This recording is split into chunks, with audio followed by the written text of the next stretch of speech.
மின்னலை பிடித்து மேகத்தில் துடைத்து பெண் என்று படைத்து வீதியில் விட்டு விட்டான்.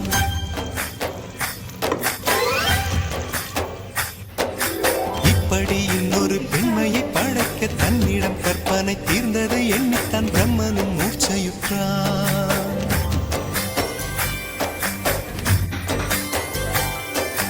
மின்னலை பிடித்து மேகத்தில் துடைத்து பெண் என்று படைத்து வீதியில் விட்டு விட்டார். இப்படி இன்னொரு பெண்மையை படைக்க தன்னிடம் கற்பனை தீர்ந்ததை எண்ணித்தான் பிரம்மனும் மூர்ச்சையுற்றான். அவளின் நாசிக்குள் நுழைந்த காற்று